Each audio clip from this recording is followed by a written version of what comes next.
Classification of arthropoda.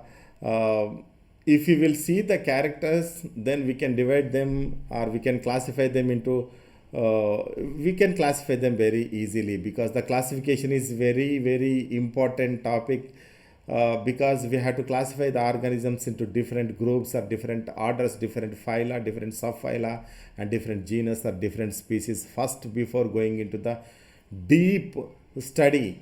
Then we can understand them very easily, and then we can understand the evolutionary development of particular organism, cladogenetic tree or phylogenetic tree, and evolutionary development of particular group of animals. If we know the classification of particular group of animals, that is called the biosystematics, we have to understand.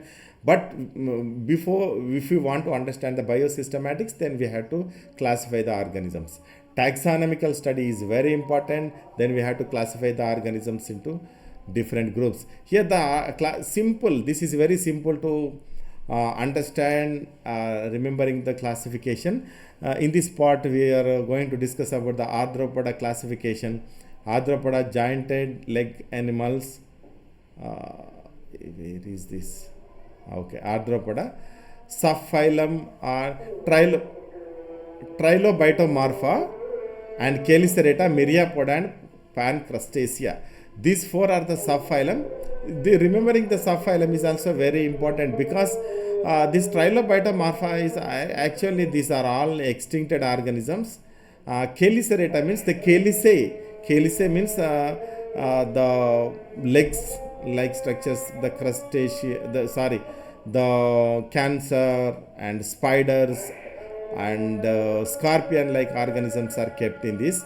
Scorpion, horseshoe crab and spiders are present in this Chelicerata. With these Chelicerata acting as the mechanoreceptors or touch receptors, with the help of this Chelicerae, they can identify their prey. The eyes in these organisms do not use to identify the prey. Remember this, the eyes are ocelli.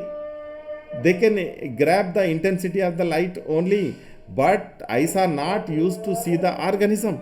But in these organisms, the mechanoreceptors, the touch receptors are Chelicerae. These Chelicerae are leg-like structures. That's why this is named as this subphylum is named as the Chelicerata. With the help of this Chelicerata, they can identify their prey or food material. So this can be remembered easily. Myriapoda, normally we can see them in the in our surroundings.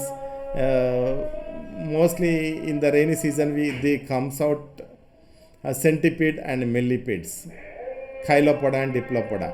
And Pancrustacea, in this Pancrustacea, this prawn, we know very well the prawn and the butterfly, insects, hexapoda. This is called the hexapoda because 6 legs are present in these organisms. Insecta is the biggest class throughout the animal kingdom. So this is Pancrustacea.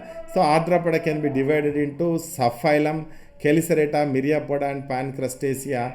These organisms you have to remember, repeat. You can go through this repeated many times. Then you can remember them easily. Then you can understand the evolutionary development and taxonomical studies very easily.